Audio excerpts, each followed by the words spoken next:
Okay, let's get started. This is required pre-reading for anyone going to the Precious Metals Summit Zurich coming up November 10th and 11th. I'm joined here today with Neil Adshead and Rick Ruel, two people who have a combined, I think, 250 years industry experience. And our discussion today, just going into the Precious Metals Summit, is from hype to fundamentals, how smart money is navigating mining's wild ride. So Rick, Neil, thank you both for joining me today. You two would be the ones considered smart money on this call. I get to be the moderator. Maybe just to start, and I'll pass it over to you. You both wear a lot of hats, of doing a lot of different things. Maybe I'll start with you, Neil. Just what have you been up to? Where you're spending your time these days? And we'll pass it over to Rick, and then we'll get into this discussion. Yeah, presently I have several part-time roles, which probably add up to more than a full-time role. I spend about half my time working with and it's quite an interesting role actually, with a gold mining company that has a lot of cash and is looking for growth, and they want to sort of get greater exposure to exploration risk. So they've carved off $25 million for me to sort of spread around the North American gold exploration community. Currently done 5 investments with a sixth to come, buying 9.9% of these juniors and obviously giving them lots of support and vice versa. I also spend the remainder of my time working with various buy-side groups, helping them evaluate investment opportunities basically globally. Having spent some time managing capital and obviously working with buy-side as well, do you find it quite different investing on behalf of a major versus how buy-side looks versus? No, sorry, it's very different. I also missed the point there. I am actually chairman of a private junior exploring for gold and copper in Idaho. So I thought I'd better get that in there as well. Otherwise, the CEO would probably tell me off. No, it's very different. You know, I really enjoy it because the focus now is more on the quality of the people and the quality of the exploration process and their portfolio. Not necessarily, I don't have to focus too much on trying to make money out of the stocks going up. And then on the stocks going up, you know, you kind of constrain quite a lot by compliance rules of managing a fund. So it's kind of like I've gone back to my geology roots, really. Almost like I'm almost acting a bit like an exploration manager, allocating capital to good quality juniors. And, you know, so far it's been very enjoyable. One, I think it's been reasonably successful that all the juniors now have got, you know, a nice budget and ability to do some good quality exploration. And, you know, thankfully the stock market's gone up in the last 18 months. So Centera is actually sitting there now with a nice little paper gain on the balance sheet as well. Yeah, I'm going to come back to that one about the budgets that these exploration companies now have as well. But before that, Rick, over to you. What have you been spending your time on? Well, I was ostensibly retired, Steve, after I left the employ in the board of Sprott. I should note I'm still a larger shareholder of Sprott, but my role now is as a beneficiary as opposed to anything else. But I failed retirement fairly completely. I have an investor education business, Ruel Investment Media, and a separate investor education business called the Ruel Classroom. And as you know, we put on a natural resources investment conference in Boca Raton, Florida. We have for 30 years, which I do. In addition to that, I celebrated retirement by starting a new bank, not an activity that I would recommend for anybody who actually wanted to be retired. But I've had an awful lot of fun starting this new bank. We're now in business. Among other things, we are the only U.S. bank which accepts gold, silver, platinum, and palladium as collateral for credit facilities. I'm talking to an audience I've talked to for 50 years, which is to say high net worth retail Canadians and Americans who are interested in natural resources and precious metals. So I'm having a ball. In addition to that, I still manage money for one client, an irascible old guy by the name of Rick Ruel. I am probably the only one who could manage money for him, who could stand that person's personality, but I've grown accustomed to him. Great. And yeah, no shortage of things to keep busy with. So is this now going back to, I guess, from hype to fundamentals, how smart money is navigating mining's wild ride? Are we? Is this what point in the hype cycle are we in today? Over to you, Reg. I would prefer to be addressed as old money. You can address Neil as smart money. I would say, from an old money point of view, I was amazed at how fast we moved through the bull market cycle, from the metal to the best of the best to the best of the rest to the juniors. We had a circumstance 4 or 5 weeks ago where we were in what I would suggest was a hypermarket, where juniors, deserving or not, were crowding into the funding window and coming out with more money than they went in for, at valuations that were bordering on ridiculous. I say that as somebody who believes that the gold price goes much higher, not merely higher, but much higher over 10 years. But I wonder, if you're talking about an exploration junior that's looking for gold and doesn't have any, if the price of a commodity that you don't have any of going up should have any relation to your value. And I need to say, Steve, I've acted on that. I sold 25% of my junior portfolio in the last 8 weeks, not because I don't think that it will continue to go up, but rather because I could sell 25% of my upside and eliminate my downside. I recaptured all of the money I invested in the sector, period 2000 to 2025. I traded alpha for beta in this case. I used some of the money to buy physical gold, some to buy Franco, Wheaton, and Agnico, and I put the other half of the money in the oil and gas business, chasing hate. Interesting. Yeah. So I wouldn't want to be characterized as smart money, but I have been in this business for 50 years. So I would suggest I am old money, and that's what I've done. And in conversations we've had in the past, we've always talked about how it doesn't matter where the cycle is, you naturally see this gravitation of capital towards the high quality stories. Would we still argue that's true based on what you just described, or is that kind of getting blurred, and now anything that has gold in the name of the company, as one example, is now financeable? Yeah, I think we're coming into the cycle where investors have probably a bit more courage than sense. We are coming into the part of the cycle where the generalist investor comes in the market. And the general investor is much more narrative oriented than they are fact oriented. Yeah. And so I think, there's going to be great targets of opportunity. The truth is that people who are good geologists, as an example, are often poor communicators. And the ability that hopefully Neil and I have is to separate the wheat from the chaff, which is a way of saying, I guess, that most of the new money will regard the market itself as a subject, and I regard it as a facility for buying and selling fractional shares of businesses.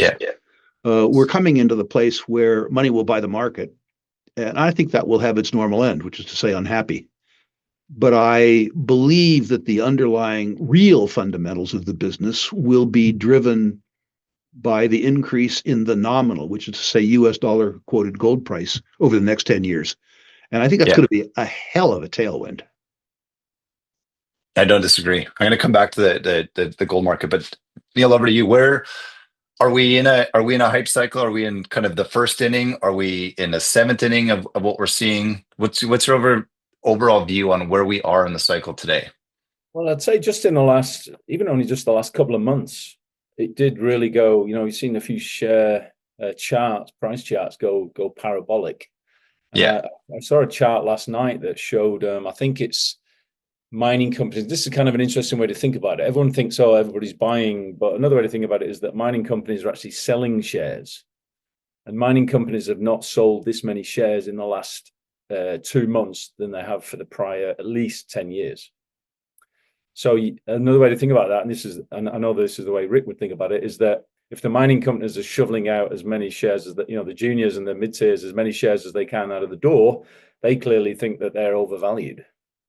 And we've seen so many financings getting upsized.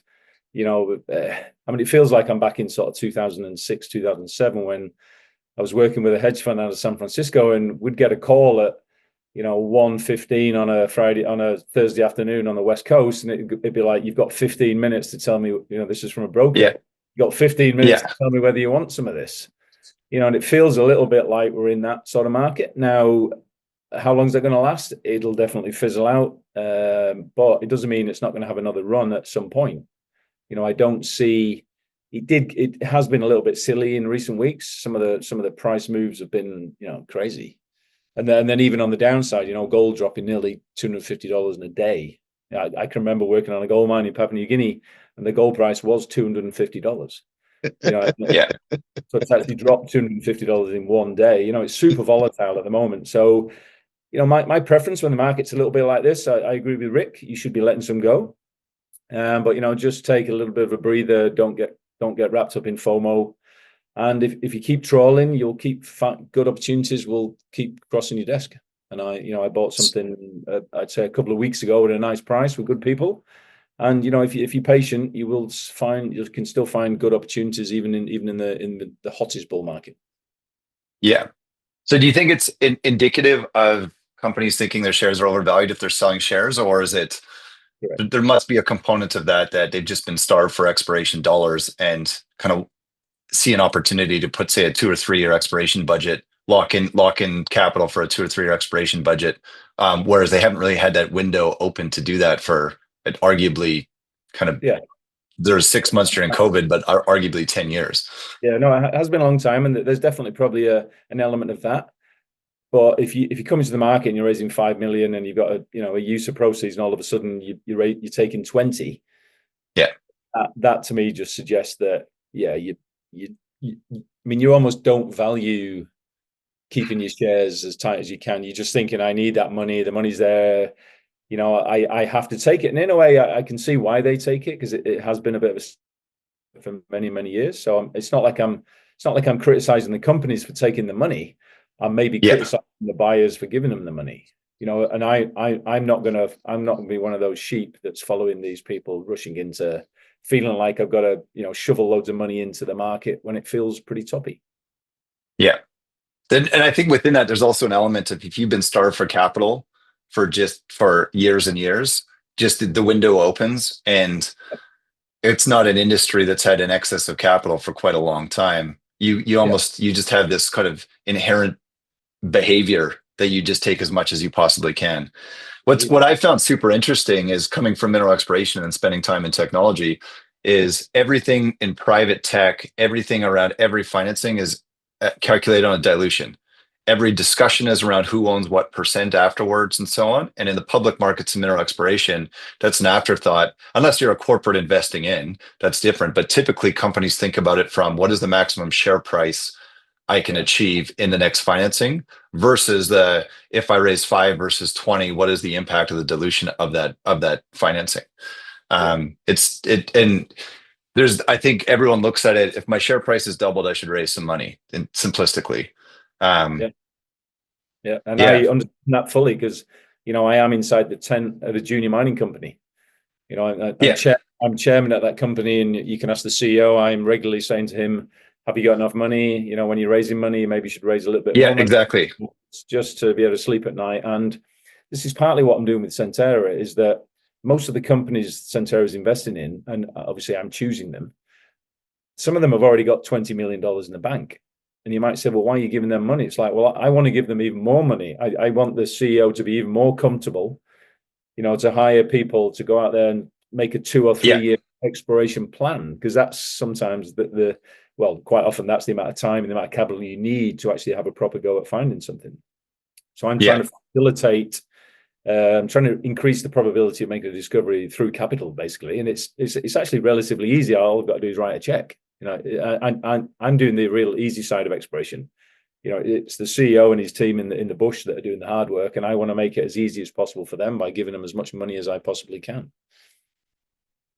So Rick, you've spent a lot of time in the last 10 years, as long as I've kind of known you, talking about long-term warrants, and been a big believer in, say, that the 5 year warrant and giving investors coming in that long-term option value to companies. Do you see in discussions you're having with companies, is that changing their view around how these financings are structured? Is it now that it's more of a company has a little bit more leverage, given the market, they're able to dictate different terms, or are you seeing the financings with the right companies still using that warrant structure?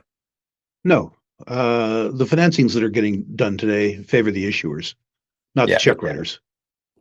Interesting. It's interesting you bring that up. Yesterday, I had a discussion with a man who was until yesterday a retired CEO who has been serially successful. He's made me a boatload of money for 35 years, backed by real industry giants, but oil and gas industry giants. Yeah. He showed me a circumstance that I would suggest is trading at a 50% discount to NAV. He's letting me in at the same price that he's getting in at, and he's giving me a 5-year warrant. The difference is that it's an oil and gas company.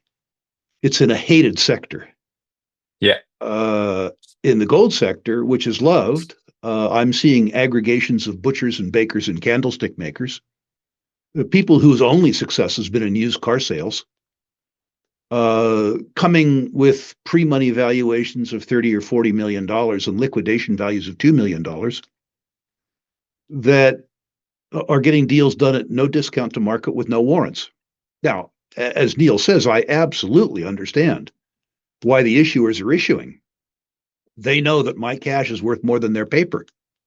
If I was them, I would be issuing too. But I look at this from the point of view of the investor, because that's what I am. The issuer's interests and my interests are completely aligned after they've cashed my check. Before that, it might be argued that our interests are adverse. Yeah. I suggest that when you began this conversation by saying that the industry has been undercapitalized, that's way wrong.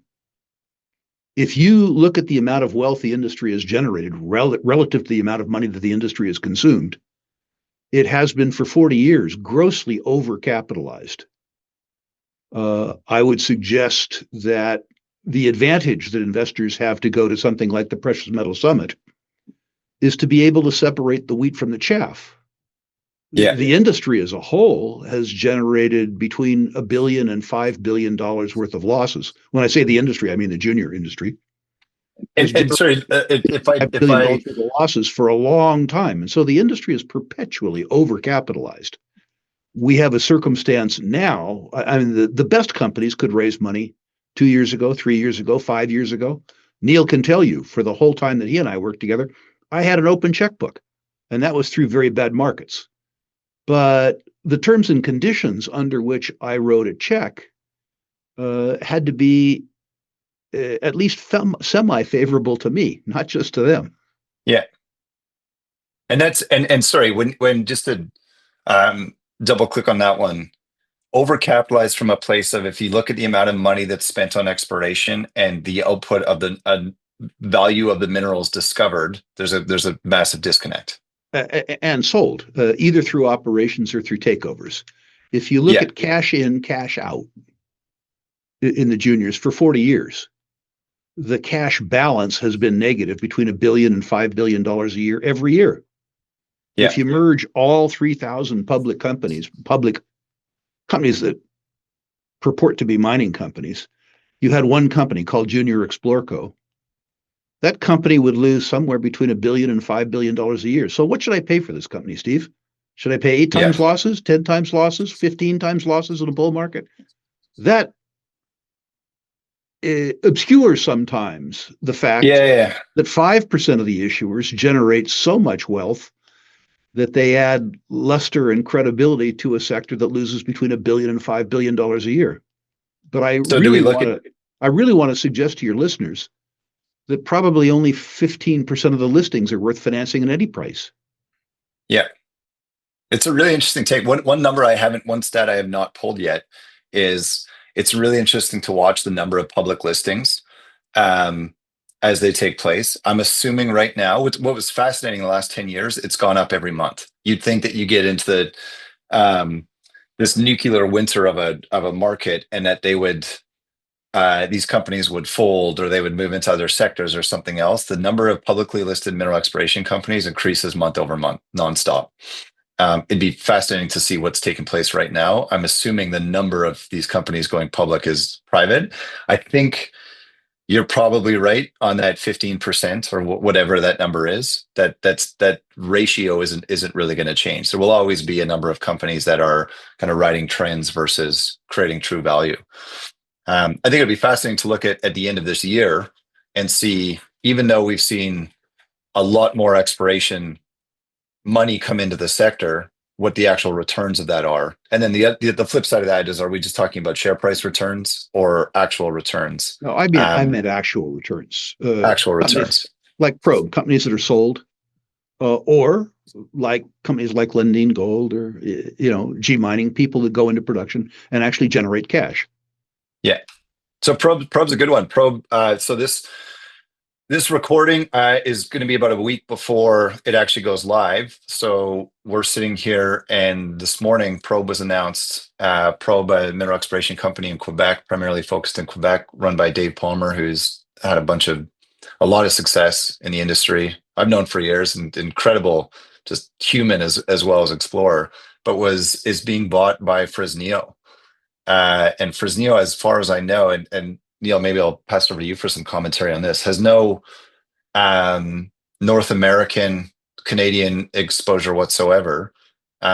Is this the start of the M&A cycle that we've always been talking about? Is it full on just open season where any company looking for an asset will go anywhere in the world, or is this just a one-time event and maybe not indicative of a bigger trend?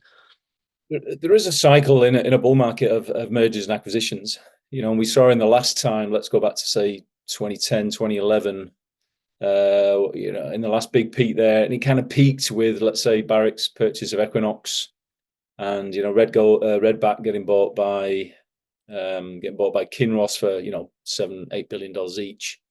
We're not even remotely close to any kind of big single asset transaction like that at the moment. But I think this morning's acquisition, for me, it was key, because we've seen a few little bolt-ons in the last few months, sort of Torex buying Prime, Maritime being bought by Newfound Gold, Angus being bought by Wesdome, Northern Superior being bought by IAMGOLD, just sort of little bolt-ons in their neck of the woods, nothing particularly big. Now, this move for Fresnillo is pretty material, and Probe's one of those. There is quite a few of these assets around that have been around for 10 to 20 years, millions of ounces sitting there in the ground, 1 gram type stuff, big capex that's bigger than the company can afford, but they are just basically sitting there waiting to be bought. So to actually, and I know every man and his dogs looks at every one of the, every big producer's looks at every one of these assets, and some of them are a bit small, some of them don't fit into their portfolio, et cetera. But to actually see one of these now actually leave the pack, so to speak, and get picked off, I think there'll be a bit of pencil sharpening going on now on some of the other mid-tiers and maybe some of the smaller majors who are going to go, hang on, as this pack gets smaller, if you think about it, the more of these ones get picked off, the less there is to actually have. And so the amount of money that's being generated by the gold miners at the moment it's probably never been this high. I saw Newmont's got an AISC margin of $2,000 an ounce, and they're producing 6 million ounces a year. Do the basic maths on that. They're generating a huge amount of money, and that all trickles down. And at some point, Newmont and some of these other guys, Newmont's done the big acquisitions of Goldcorp and Newcrest. They are going to be going after the single asset companies just because they have to replenish their pipeline. So to me, that acquisition this morning was a bit different, and it's like, to me, it was like the arms on the clock has moved forward a couple of notches there, and I think we've just entered the next stage of the bull market where the M&A, I think, is going to ratchet up. And there are just not that many single asset. Like, what do we have in the last? I wouldn't even say the last cycle. We had Detour, we had Pretium. There was very few of these large single asset producers, and now kind of going into it, what is there in North America, even Artemis? Like, who are one? Yeah, maybe somebody might go after Perpetua, which is not a producer today. But interestingly, Agnico put a couple of $100 million in that very recently. So no, there's Yeah. very few projects which could produce the 300,000 to 400,000 ounces as the minimum that these big producers want. So it's and slim picking. I wonder if through like the Perpetua is a good example where because of the changing environment, specifically in the US towards just mining and minerals in general, if you see that that takeout threshold moving downstream a little bit, where it's I guess upstream, where they're willing to do something a little bit earlier because you have that security or confidence in permitting and these things actually coming forward. Yeah, Rick, question for you, sort of on that topic as well. Like, I think in a market where we've been for a while, where nobody rewards exploration results, M&A has always been sort of, you look at things from what is the attractiveness that someone might buy, and it's a bit of an insurance policy if you're going to invest in a junior. And then you also often see when companies make those investments, a whole bunch of retail follow-on investing because they view it as, well, if Agnico is investing in this company, they've obviously done a whole bunch of due diligence and really like it.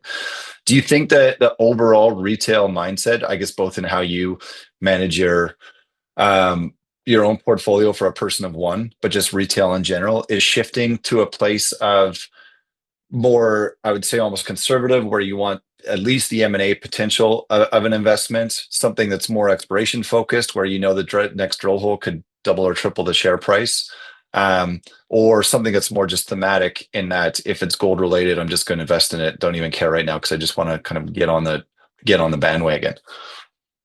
For me personally, I try to go where the market isn't. Which means I'm moving more towards greenfields exploration because the market is not necessarily there yet. Interesting. Particularly for me, I'm moving towards what I call the boring part of exploration, the part that works. The prospect generators, people that have high returns on equity because they don't put much equity in. They use sweat equity. The market will reward good exploration results. Look at Snowfields, look at Prospector, look at Hercules. The truth is that this isn't a market that won't react well towards good exploration results. This is the market that's been starved for good exploration results. So, I mean, in terms of my own experience running a 93,000 person website at Rule Investment Media, there is tremendous liquidity, tremendous pent-up demand among high net worth retail for junior mining. There is also a tremendous amount of skepticism around that retail in terms of their own ability to differentiate between the good, the bad, and the ugly. If I do a 1 hour long webinar on why investors, as opposed to speculators, should just buy Beta, just buy Franco, buy Wheaton, buy Agnico, I can sell the whole audience. If I do a separate webinar on the fact that the world has underfunded legitimate exploration for a very long time, and that there's a shortage of high quality earth scientists, and that the value in exploration is more around intellectual capital, that is to say, they're more technology businesses than asset-based businesses, the right audience will buy that. What we are, I think, is on the cusp of an amazing bull market where nominal prices in gold, when I say on the cusp, I think this will last a long time. I think the gold price goes higher, which we can talk about later. And I think that there's an enormous latent audience ready to hear it. When you and I first started visiting, Steve, the US audience for high net worth retail all looked like me. Old, fat, bald, white male. My new database is now, in the last 3 years, 50% of the incoming people have been below 50, and 35% are female. There's a whole new audience around junior mining that the junior mining business doesn't know how to access. And the sooner that the junior mining business learns that, and the sooner that the investment banks are better at differentiating between quality and commission, there's a tremendous amount of money that wants to come into space. Yeah, I think one of the things that's fascinating about that, those are really interesting stats, especially with the amount of data that you have and that insight. I think one thing that's really interesting that is as you shift more towards greenfield exploration, arguably greenfield's the toughest for a newcomer to the industry to differentiate the good from the bad. It's the least amount of data and it's the easiest to essentially promote as well. So it'll be interesting to see how sort of newcomers to the space navigate if they're fully okay with the risk reward profile of earlier stage greenfield exploration, but how they navigate that, because greenfield is inherently low data, lot of risk, high potential, high upside, which puts in this environment where it's very, very easy for someone to promote. At the Rural Classroom now, over 15,000 retail investors have completed 6.5 hours of course material at Introduction to Natural Resource Investing. And 5,000 of them have paid us $99 to teach them about the economics of greenfield investing. Interesting. There is a small subset of investors who have been interested over the last 5 years before the recovery that have invested in their own skill sets. One of the things that excites me about Verify is that you guys have invested in the technology that ultimately will allow investors and speculators from other walks of life to short circuit the 10 years that you and Neil and I spent learning the racket. We have this wonderful conjunction coming of tailwinds in terms of commodity price, of mature capital markets among the juniors, and the ability through my site and yours for the educators to segregate the wheat from the chaff. I think we're coming into a truly spectacular time. I agree, and I think wheat from the chaff is, I think, a theme that will continue in bull market, bear market, doesn't matter. That's sort of the number one thing that I'm sure we can all agree on. Is right. Anyone looking at any cycle at any point in time is how you need to approach it. Like, is this real or not? You know, Neil and I were talking before the taping about some names, and it was amazing that the three names he mentioned, long. There's 3,000 juniors, and perhaps because we've worked together for so long, maybe that explains it. But wheat from the chaff is what it's all about. Yeah, but 3,000 juniors and you, independent of each other, came to the conclusion of each of those companies. I think a big part of anyone new to the space is really kind of figuring out what is actually real or not. But an interesting one I saw recently, which I don't know the people behind, I can't wrap my head around, is one of these ones where we're not planning on ever mining the gold. And I think my understanding, just raised 120 million US through a token sale or something, and with the intent that it's the most environmentally friendly gold mine ever, because it sits. What, just your response, both of you? Maybe I don't know if you've heard of this, but I read it and I was going through, and it's sort of like Bitcoin gold, or however it's talked about, but the difference being, like, every single company has gold in the ground. You learn about how much that gold is, or sorry, it's not even gold, just metal in the ground, anything. You learn about how much that's worth through the process of studying it and then eventually extracting it. If we're just going to say gold in the ground is worth X, then you can't compare it to a Bitcoin or something with a finite supply, because there's literally trillions of ounces that we could point to that fit that profile. But it's an example. And again, I haven't done any due diligence, so I can't speak to this individual company, but I read that and I was just kind of going through it saying, I don't get it. I don't understand. And is that indicative of what point in the cycle we're in? Well, Steve, how would you assign net present value to cash flow that will never materialize? If they state categorically that they will never mine the gold, what's the net present value of the free cash flow from gold that will never be mined? But the argument being is you don't have to do a lot of due diligence. But is NPV the right way to value? The argument being, and trust me, I'm not arguing in behalf of anything here. Is NPV, like, is a cash flow analysis the right way to put a value to something versus just it's stored in the ground and as the commodity price of whatever stored in the ground being the kind of the funny way to describe it here. Well, I guess the other acronym would be NS, which would be net stupidity, or NN, which would be net narrative, or perhaps NNS, net narrative stupidity. There was a time in the early part of the decade of the 90s when I was very aggressively financing guys to buy out of the money deposits. I did it because I believed that commodity prices would rise.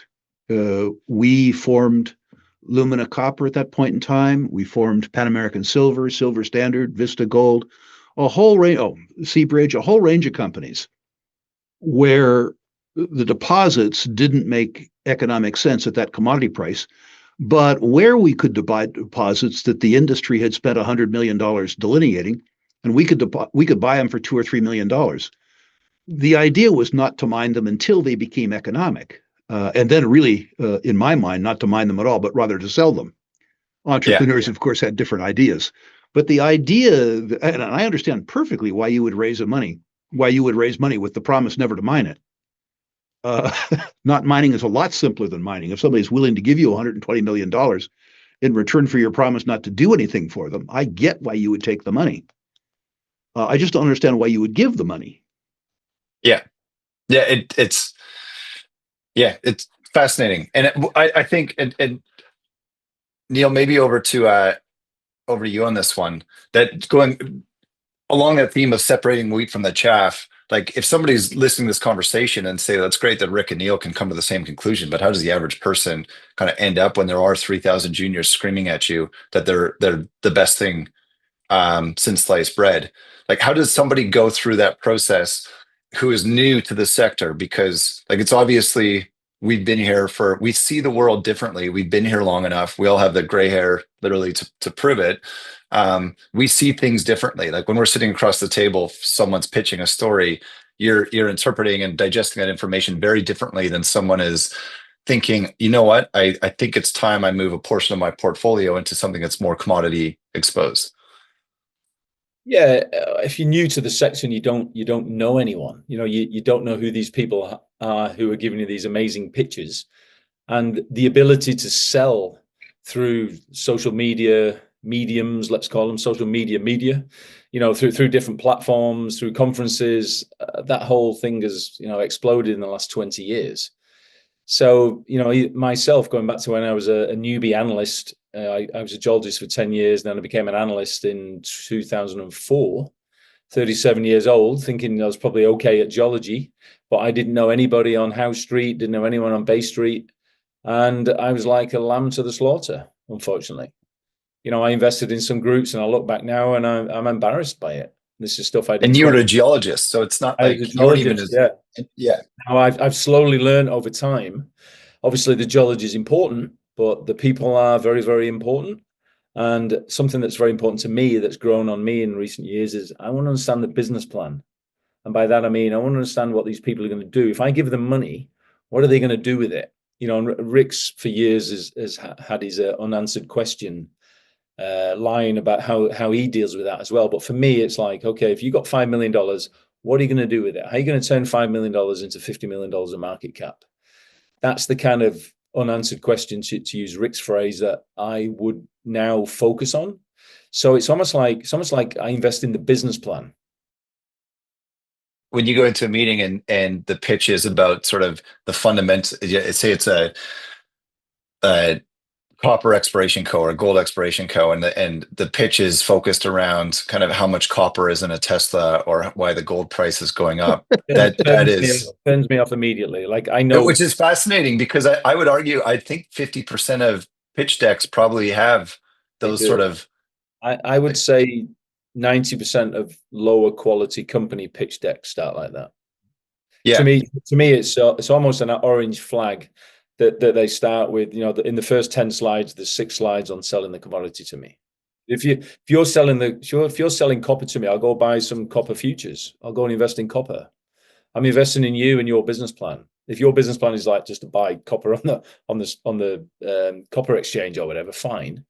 But I'm driven these days more by the business plan. I want to see how you are going to make this business more valuable, much more valuable per unit of currency spent.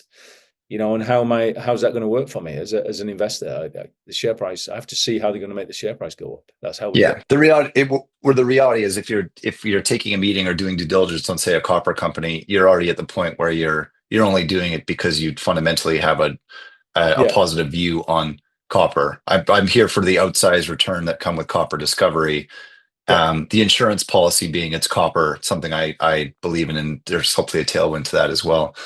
Go ahead, Neil. I was just going to say, but to go back to your original point there, if you're new to the sector, you may be super smart. You can maybe read people, but it's still very difficult to actually differentiate, as you're saying, the wheat from the chaff. Because there are some very, very good salespeople who can sell you a pitch on, I'm going to find copper in the Andes. I know how to look for porphyries. And how do you know whether that person, how do you know whether they've got any credibility whatsoever? That is very difficult. Yeah. And I think that's the $1 million billion question at the end of the day, is how does the average person navigate that? There's no, I don't think there's any simple answer to it, but a lot of it is trust your gut. But I think for some, it's just following others into it, like watching a big company or an investment or investor they trust, and accepting the fact they probably did their due diligence. The downside to that is you're probably paying up for that, versus making the kind of the unheard of, or finding the company that no one's heard of and getting in early. An interesting theme I heard quite a bit at the Beaver Creek Precious Metals Summit, in discussions, which was a phenomenal event, and not just because of the event that they put on, but also just the overall. We haven't had that vibe at a mining event for a long time. But one of the interesting themes I heard a lot of were a lot of investors were looking. They were looking for the charts that were flat, because everyone's running around like, look at our performance, look how well we've done, because we're all wired to say if we've done well, we'll continue to do well. Whereas an investor is looking for in a market where everything's running and something's not, it's finding out, is it not running for a reason, or is it just not running because the market hasn't paid attention to it yet? Which is different than how investors would have talked about anything, say, a year prior to that. Shifting gears a little bit, going a little bit more macro. Rick, you made the comments about the belief that this is like something bigger here, and whether or not that we've seen a bit of correction, primarily in the precious metal space, but in commodities in general, just in the last few weeks. Whether or not that is just a small correction on the long-term trend or what we're seeing, I think what's really, really interesting is the amount of money being put into the sector. And I don't mean the 3,000 little juniors raising money, but in the last 3 weeks, I think we've seen, what did we see last week? 1.6 billion, with an indication they want to bring that to $5 billion at Orion. We've seen another one with JP Morgan, who's now since co-invested with Agnico into Perpetua. There was another one, I believe it was separate from that was Appian, another mining equity fund, mining investment fund with another $1 billion. Like that's money coming into the sector that's going to be deployed over years, not over they could care less about what the next 1, 3, 6 months look like, commodity prices and so on. Is that an argument that we're seeing the start of a long-term trend unfold right now? And in general, the second question on or comment on top of that is the shifting narrative towards minerals here to last? In sort of, we're talking a lot about people kind of coming to the space for the first time, but in general, I think we'd all be in agreement that overall view on minerals and the role that minerals and mining needs to play in the future of the planet has shifted. Well, governments are traditionally the dumbest investors in history. So the fact that the attractiveness of minerals as is now apparent to them suggests that they're not as out of favor as the world might believe. I would suggest that this is an effect rather than a cause. There are 2 ways to look at this. Well, 3 ways to look at this investment. First of all, these are promises. Yeah, I believe you can tell politicians are lying when their lips are moving.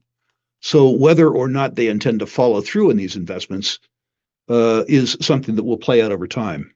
Sorry, some of them are U.S. government investments, and some of these are just, I think some of them are actually hard commitments from outside of Correct. government, as well.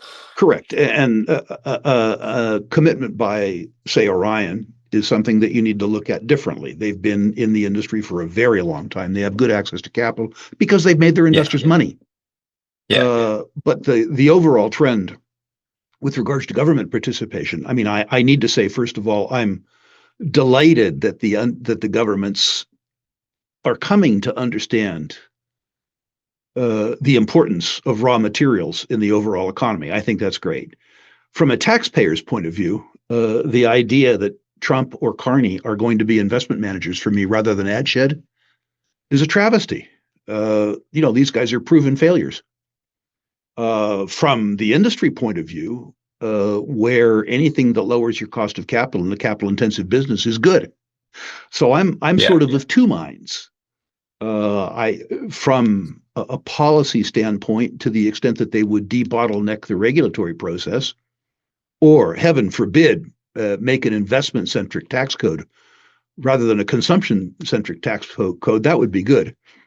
The idea that they expand the deficits on either side of the 49th parallel to invest on my behalf in mining is laughably stupid. Truly laughably stupid. Mr. Trump, regardless of what you think of him, as an investor, failed in the stake business, failed in the casino business. What's to make you think that Trump can outperform Adshead in the mining business?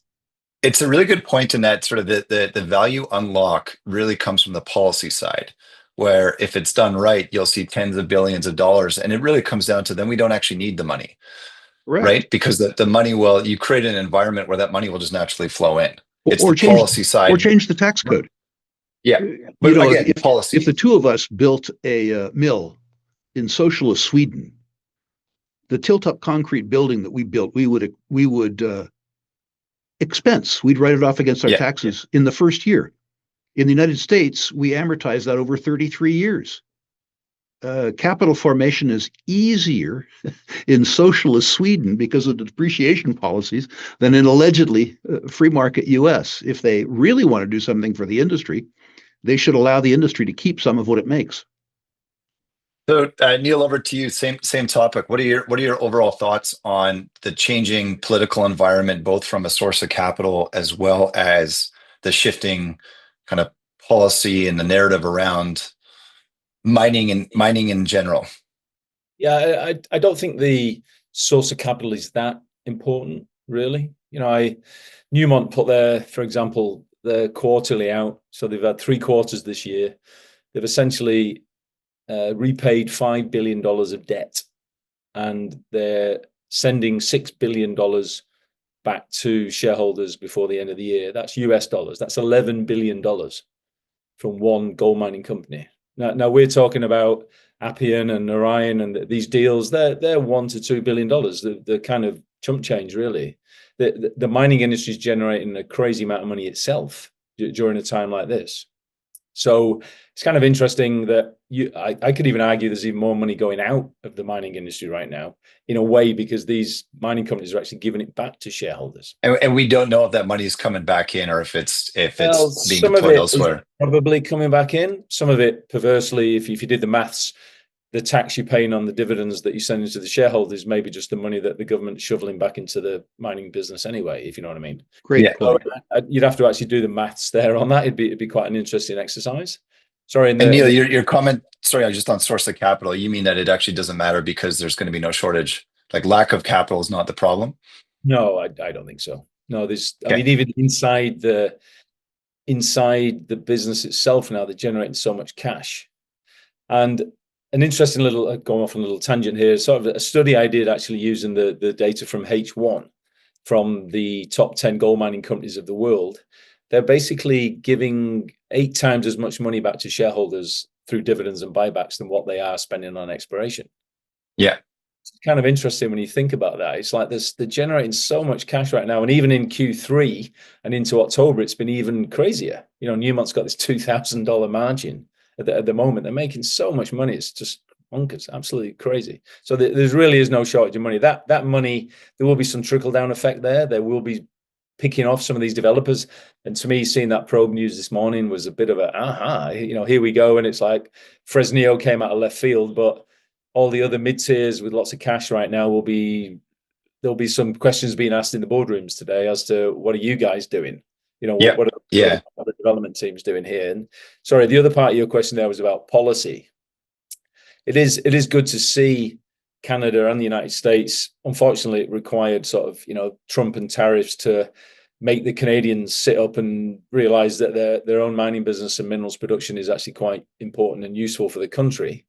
But we are seeing that around the world right now, this sort of security of supply, being in control of some of your own raw materials. If you've got some edge, some geological edge or some infrastructure edge, like cheap electricity in Canada. I mean, Canada is wide open, like for, having smelters all along the St. Lawrence or, a couple of spots on the BC coast. There's so much coastline, so much cheap hydro in Canada. Canada should be like China. It should be one of the smelting jurisdictions of the world. Imagine how valuable that would be for the Canadian nation. So we're seeing green shoots that the government's actually becoming a little bit more pro-resource development from a mineral point of view. That's positive. So it's a pretty good time to be in the mining business. Right? So what are your thoughts on, and Rick, you probably wouldn't see this being based in the States. You see different commercials than we do in the World Series. But Neil, what are your thoughts on the recent, I believe it's from the Ontario government. I think it's just the government. It's not the Ontario Mining Association or anything else. But I don't know if you've seen or the ads for Ring of Fire development. Maybe what is the Ring of Fire? But I think it's fascinating because imagine a year or two ago seeing a World Series commercial from a Canadian provincial or federal government about mining. Yeah, and it's essentially, obviously, the Ontario government has created this ad, and they're timing it because the Blue Jays are in the World Series, and they're playing this advert to Canadians, basically advertising that Ontario's open for business. We want to build infrastructure to access the Ring of Fire for mineral development. Now it's kind of ironic because when the Ring of Fire was a hot area play 15 to 20 years ago, when it was first discovered, there was a lot of activity there. It was kind of hard slogging. There's no infrastructure. And unfortunately, a lot of the interest has kind of faded away. And it seems sort of weird and ironic now that the government all of a sudden is popping up, spending taxpayers' money, advertising how they're going to build access to this area that there's not actually a huge amount of activity going on right now, because the sort of decline in the area, in the interest in the area due to, falling nickel prices, chrome prices, various other bits and bobs. So it's positive that we're seeing government support, publicly support the mining industry. It's a bit different. Maybe it's a little bit different on the ground, when you got to do with community relations, et cetera, and actually providing real infrastructure. Spending a couple of $1 billion building, like connecting power lines, say connecting the Yukon to BC or something like that. When I see real things happening rather than it just sort of promotional marketing adverts during the World Series, then that will be significant. Yeah, it is. And politicians are the best at this. They will speak and talk and brag about things a lot sooner than they'll actually, or as a prerequisite to actually doing anything. So regardless of, like, the next step in all this is, let's see action come behind this from the governments, but it's definitely a step in the right direction just to see the narrative, regardless of how we feel about tax dollars being spent in World Series commercials and so on. It's just from people who've been in this industry for a long time to just see that. It's almost like in the past, as a Canadian, we know the role that natural resources play in our economy, but in a weird way, we've kind of been embarrassed about it to talk about it publicly for so long. And now that shift has just taken place in the last, to be honest, feels like 6 months, 12 months, very quick, which is encouraging to see. Okay, I'm going to move along here. We don't have a lot of time left. I have two more things I want to touch on.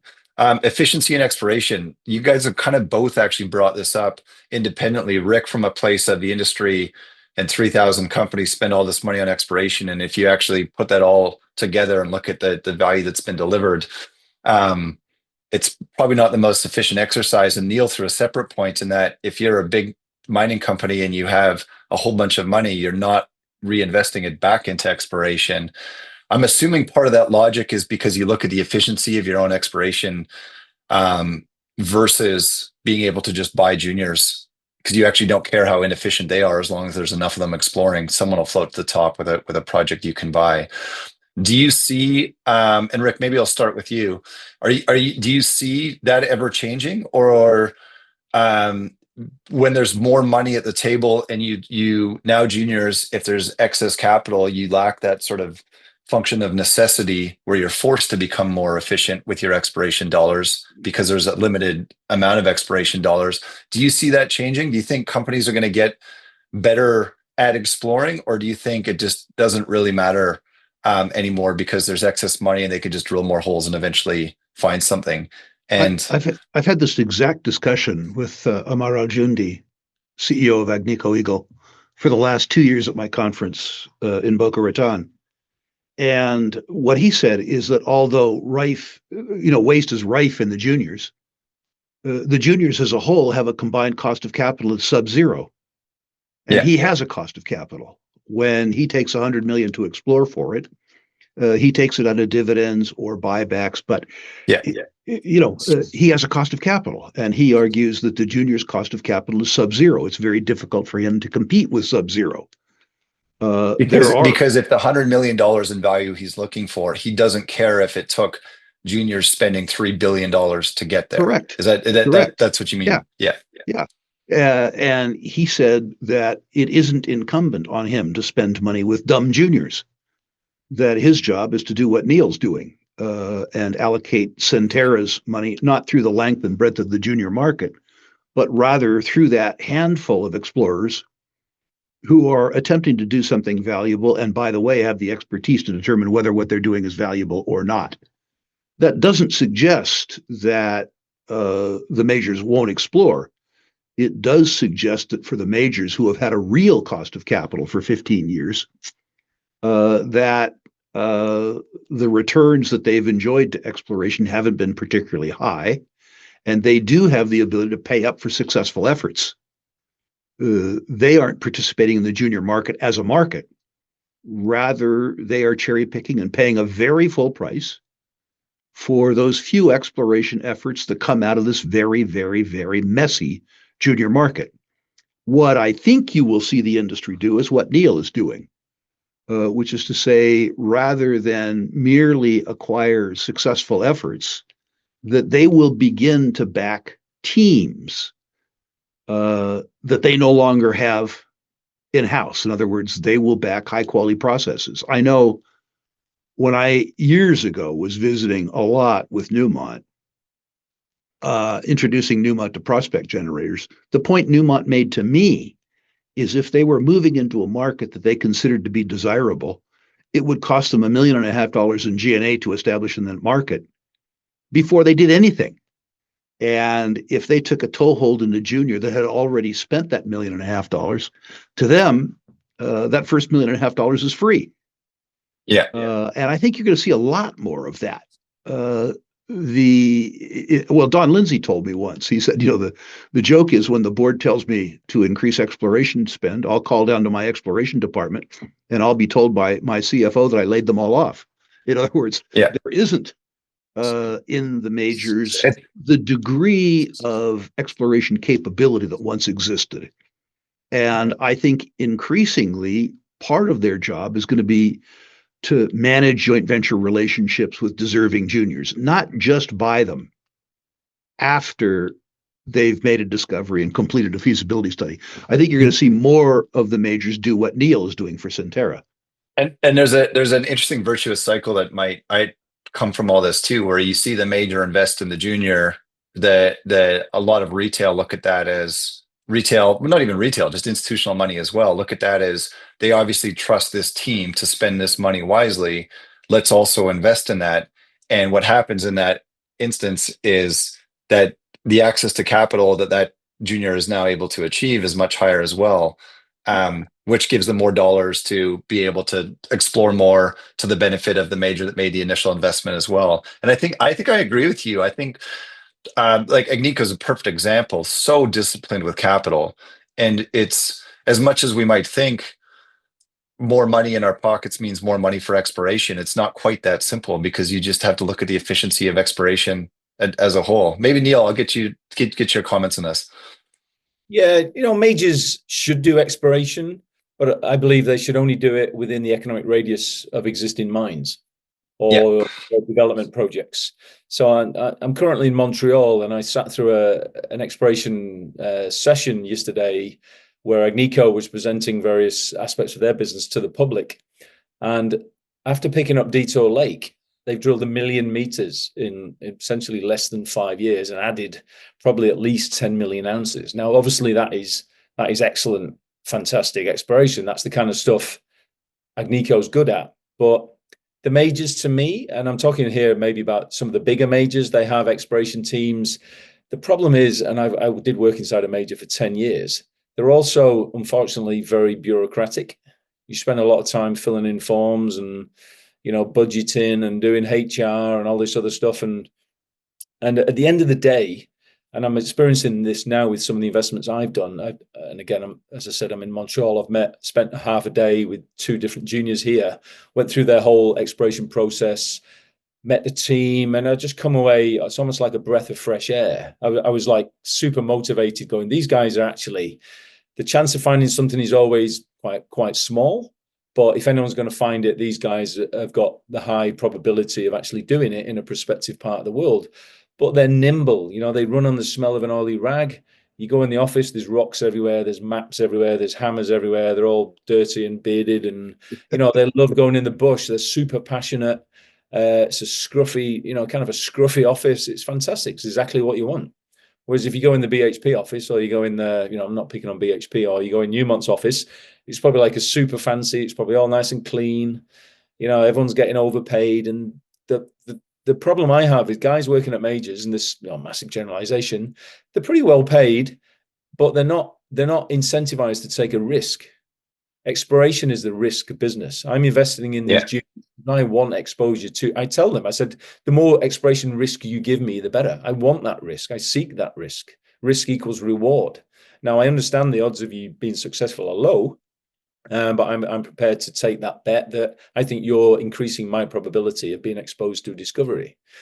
But I'm only seeing that in high quality junior exploration companies. I never get that vibe from a group of probably very talented geologists and computer scientists, etc., working inside a major. I just think the corporate culture is so wrong, and that their incentive structure is wrong, that the odds of them being successful are unfortunately lower than they are in some of these junior exploration stories. I had a discussion. It was someone from Goldcorp. This goes back about 10 years. And it was someone on the exploration side talking about how they were trying to find a way to navigate the fact that any four-wheeled vehicle, you had to wear a seatbelt on, or you had to corporate policy. And he said, we were involved in something where we had quads and we couldn't use the quads, the ATVs, for a week because we had to navigate essentially how do we get around the corporate policy that this quad doesn't have a seatbelt on it, which would be very dangerous if it did. But it's but I think we all probably see it the same way. I think long term, like, it's quite different than, this is outside of my field of depth and a time before me, but Placer Dome is an example, with its massive global exploration team that made massive discoveries and so on. Like, the junior market and the role that the junior market played at that time was quite different. I don't know if we see that again, where we see that sort of major with that exploration component to it, which is okay. It's, to be honest, I personally, and I think you guys would probably agree, I personally would rather see the exploration sit within the junior, where more people can participate in the upside of it. If there was a major that was like Western Mining or Placer in the old days, if there was a major, or Rio, that had a 15-year commitment to exploration, that took exploration as a business to the extent that the global team of Placer, as opposed to Placer Dome, had, or that Western Mining had, that would be wonderful. But when I look, I don't see it. It may be there, but if it is there, it's well hidden from me. Yeah. So there is a concept myself and some other geologists have discussed over the years of what I call a super junior. And somebody else came up with this phrase, not myself. And by that, I mean a junior that maybe's got a $100-300 million market cap. They've got an annual budget of $20 to $30 million. And we just don't see junior explorers like that. And probably the only company that's ever come close to that would be Mr. Robert Friedland's companies. I was going to say that structure exists, but they're private family offices in a sense. Robert Friedland, Ross Beatty. Yeah, and you look at Robert's history, and the Lundins. People often say, "Oh, you need luck to find things," and I go, "Well, and I go, is Robert Friedland just lucky, or is he always adequately capitalized and hired the best geologists in the world and incentivized them and paid them well, and he's gone looking for tier one deposits in places where they're likely to be?" He's got a great, amazing track record of discovery, and people say, "Oh, he's so lucky." It's like, no, it's just the way it and come back to the phrase I used before, it's his business plan. And he was always adequately capitalized. He always hired the best people, had a great business plan, and he stuck with it, and he was patient. And, Ivanhoe is probably one of the best, most successful exploration companies. I would agree with Rick. Back in the day, Western Mining was an excellent company. But I think this century, since 2000, you'd have to say Ivanhoe's got a pretty amazing track record of discovery. Yeah, I think we might not see this one the same way. I'm very biased based on the work that we do at Verify, but I also think that I agree with the super junior concept. I also think technology is going to play a massive role in sort of the unlock of mineral exploration, and specifically more around kind of near mine discoveries, or not even near mine, just in data rich environments.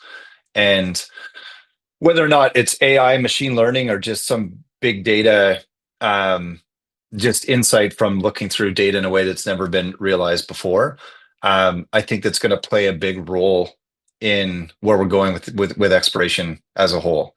And the second the industry gets a taste of, oh, this thing was discovered because this data was looked at through this lens versus the more traditional lens, I think you're going to see a lot of money pile into that side of it as well. And I think what's really interesting is we might see a number of these sort of super juniors show up in that sense, where there's enough conviction around it that it justifies the 20, 30, $50 million per year budget to go attack the problem. Because the one thing I personally think one of the most exciting things about our sector as a whole is you can see the $10 million company with a $3 million budget become a $500 million billion company literally overnight. And in tech, in other sectors, you have exponential upside, but it's a little bit more, I'd say, correlated to dollars in, effort in, and out, where we have that like one drill hole away from 100x return dynamic to our sector that you don't really see elsewhere. I'll return to the business plan point. A key thing I often look at, and maybe this is something the listeners can do as well. I kind of go, well, what are you looking for? Like, where are you looking for it, and what are you looking for? And guys come to me and they go, I'm looking for a porphyry, a big porphyry, 4,000 or 5,000 meters up the Andes. And I go, well, how much money have you got? Oh, how much money are you going to raise? And they go, we're going to raise $2 million. And I immediately go, that is going to be a fail. I will. That's your first drill. That's your first drill hole. Not even that. It's not even that. It's 18 months. Yeah. You're not going to drill anything with that. So it's just an immediate fail. The business plan is a fail. So if I see your business plan's a fail, obviously the share price is not going to work. So I just will not back that stuff.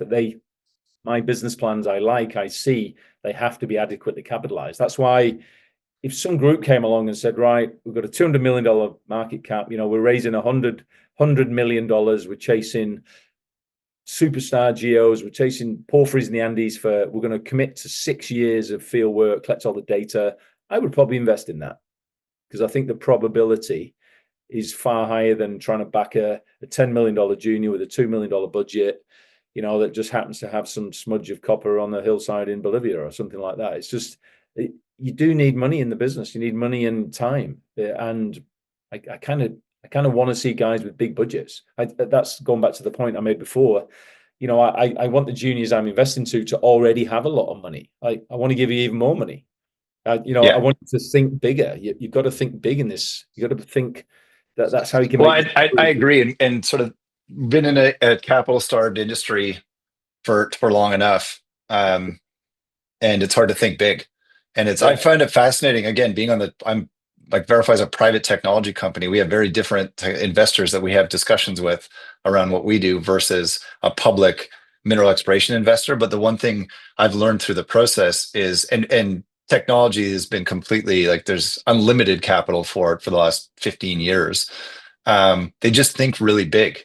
They go into it thinking like, how do I attack this with a $200 million budget versus a $2 million budget? And they're just trained to do that. And I think we're going to see that shift hopefully as this commodity cycle continues, but also we're starting to see private mineral exploration companies show up and go after other pools of capital. Just to shift, one thing I do want to just spend a couple minutes on before we close up here is just overall, let's talk about the gold price, precious metals price in general. We've seen it go from $1,500, $1,700 an ounce to what do we peak at? 4,400, 4,450, and then back to, I think we're sitting around $4,000 an ounce today.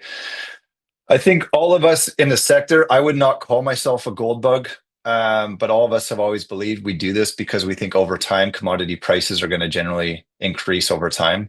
Otherwise, that's just one more punch in the face we'd have to deal with in mineral exploration if we didn't truly believe we'd ultimately end up with some sort of a tailwind from the commodity price.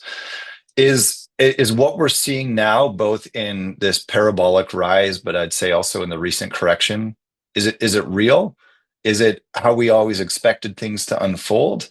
Or are there X factors in play like digital gold and cryptocurrency buying that just are the actual catalyst in what we're seeing now? And Rick, I know you've spent a lot of time on this topic. Maybe we'll start with you. I have a long answer, so you should start with Neil. I mean, simplistically, I don't think anybody would have predicted at the start of the year would be at $4,000 gold right now. There has been what's made gold go there is not going to go away overnight. I think we are in higher gold prices, for the foreseeable future. Can I see it go to $8,000 an ounce? Don't really know. If I threw that out there, obviously probably create some sort of clickbait for somebody. But I wouldn't be able to back it up with any kind of justification as to why I think it's going to $8,000 an ounce. Everyone's focusing about the gold price going up, but maybe a big argument is that obviously the value of the dollar is going down as well, which is quite significant, a driver of that. I don't think anybody 5 years ago would have predicted we would have a land war in Europe. That's kind of a driver of it, and the fallout of that, foreign nations who hold a lot of treasuries deciding, no, maybe I should not hold any more US treasuries. I'll sell them and buy gold instead. So the gold price is where it is. I'm not the person setting it. I think the drivers for it are pretty solid. I don't see it going down anytime soon, unless something comes out completely out of left field that nobody's going to predict. I think it's great. If anything, what often happens in times like this is that gold mining companies tend to sort of start to drop their cutoff grades. They try and focus on volume, but interestingly, all the presentations in the Colorado conferences, especially the ones in Colorado Springs, where the big boys were talking, they all seem very disciplined. It's fascinating that's your observation of maybe we have actually finally learned to become very disciplined as an industry, because we remember kind of gold when it hit, and I was just kind of coming into the space, but I think it was 2012, hit $1,800 an ounce, and it was party. It's a very different place now. It's also fascinating because gold has gone up, $1,000 this year, 50%, or sorry, 100% in the last 2 years, or 18, whatever it is. But the reality is margin expansion is a multiple of that, where kind of if you're producing at $1,600 an ounce and gold is $1,800 an ounce, you've got a $200 margin. Now you've got a $2,400 margin. So you've got 12x margin expansion, which is an argument I hear a lot, that there's tons of room for the space to go, because you're not seeing kind of the impact of the margin expansion that takes place. Rick, over to you. What are your thoughts on this in general? Where are we going from here? Well, unlike you two, I am a gold bug. From Neil's standpoint, less of a gold bug than our former partner, Eric Sprott, but that leaves me a lot of room. And I would suggest that, yes, while gold has gone up $1,000 this year and $2,000 in the last 2.5, that one would be better measuring in this century. Gold has gone up at 9.3% compounded since the year 2000. And I think it's gone up for very real reasons. Historically, gold has done well. When investors and savers are concerned about the maintenance of their purchasing power in fiat currency denominated savings instruments, particularly the US dollar. And I think gold's future fortune is tied to the fortunes of the US dollar. Sadly, I think not in a relative sense, but in an absolute sense, the fortunes of the US dollar are challenged. America's, not Canada's, our on-balance sheet liabilities now exceed $38 trillion at the federal level. That's a T. 31 trillion net of the Fed's own balance sheet. Our off-balance sheet liabilities, according to our government, are $120 trillion. That's the net present value, not the nominal value. Medicare, Medicaid, Social Security. Add those two numbers together, $150 trillion in net present value of obligations. Against that, the IRS suggests that the private net worth of all Americans combined, aggregated, is $167 trillion. So there's a $17 trillion margin between what we're worth and what we owe. This is just arithmetic, okay? No narrative yet. Those deficits increase to the extent of $2 trillion a year on balance sheet and $2 trillion a year off balance sheet. Worse yet, or maybe better, depending on your point of view, the aggregate income of the US federal government from all sources before they've issued a welfare check or built a ballroom for the president are about $5 trillion a year.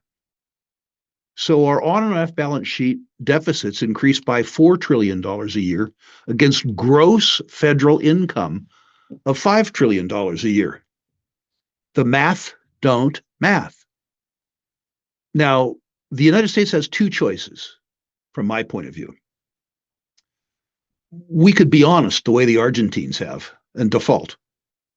We could say to the bondholders, too bad, so sad. We borrowed the money, but we can't pay you back. We could say to the old guys like me, the Social Security recipients, you paid in for 60 years, but you ain't getting out because we have no money. I don't think politically we can do that. I think we have to have a dishonest default. I think we have to do what we did in the decade of the 1970s. We have to maintain the nominal value of our obligations while inflating away the net present value of those obligations. I believe that past is prologue. In the decade of the 70s, the US dollar, according to the Office of Management and Budget, lost 75% of its real purchasing power. Notice that's real purchasing power, not relative to the Canadian dollar or the Australian dollar or the euro or other fiat currencies. But I think the absolute purchasing power of the US dollar declines by 75% a year. I don't see any other way to fund our government. If I'm right, it wouldn't surprise me to see the nominal price of gold, which is to say the US dollar price of gold, reflect the decline in the purchasing power of the US dollar. In other words, the real value of gold might not go up at all, but the nominal value of gold, I think, could be arithmetically expected to mirror the decline in purchasing power of the US dollar. So the argument for gold there is very much kind of the US debt is what it is, and there's only one way out, and gold is essentially your hedge against that. So then on that, if we look at the last year, 2 years, whatever we take it, this kind of big rise in the price of gold, is that a realization of the narrative you're talking about right now coming true, or are there other, like it seems like, is it simpler in that there's supply and demand right now? The demand for gold through kind of pre-existing avenues like central banks buying and just retail buying gold and so on is there, but layered on top of that, you now have groups like Tether and others through kind of mass buying of gold, but also the creation of digital gold-backed currencies and other things like that. If we look at the recent run in gold specifically, and silver and gold are obviously always intimately tied together, is it a result of the narrative you're talking about becoming just realized by the rest of the world, or is it just incremental demand has pushed us to a point where supply isn't there, and the net impact of that is just a screaming commodity price? I think you asked me three questions, and the answers are yes, yes, and yes. Okay. Which is to say, I think that an important part of the run on the gold price has been the weaponization of the US dollar, the US government using the US dollar and US treasuries to interfere in the foreign affairs of other countries. Whether or not you agree with what the Russians did in the Ukraine, the fact that the US government stole $300 billion in Russian assets does not endear the US dollar to other governments that believe that they may have a problem with US foreign policy. The second thing that foreign central banks saw was that the US Treasury was a lousy deal, that the nominal interest rate it paid relative to the decline in purchasing power of the dollar meant that rather than getting a positive yield, you were getting a negative yield. And I think that savers are beginning to see that. If you are a global citizen who believes that the consumer price index in the US is an adequate measure for the deterioration of the purchasing power of the US dollar, then you're comfortable with current interest rates. If you're getting 4.5 on a US 10-year treasury in a currency that's declining at 2.9% compounded, you're getting a 1.1% real yield. The problem with that is that folks like the Chinese have figured out that they don't shop where the US planners shop.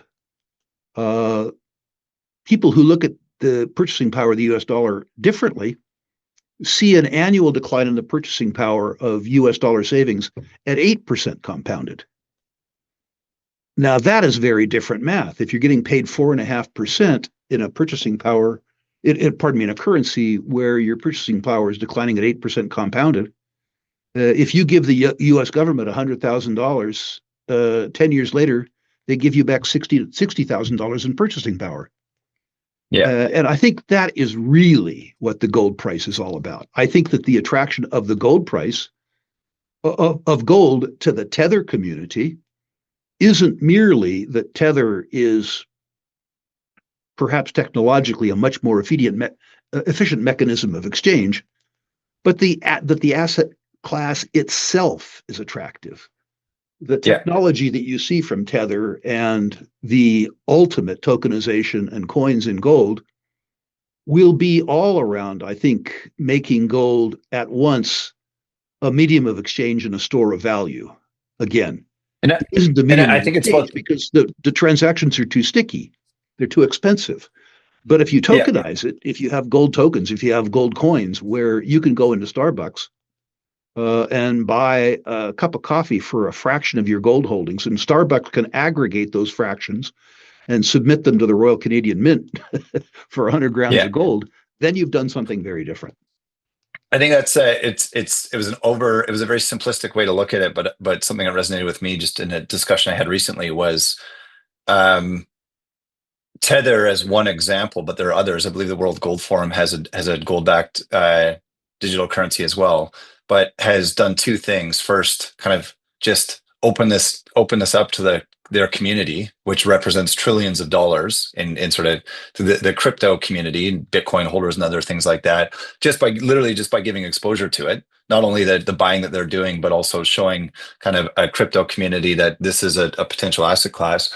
But number two, through the creation of these digital gold-backed currencies, is created an avenue where you can actually go from Bitcoin to gold without jumping into the US dollar, even though arguably you're kind of doing it if you go through a Tether or something else.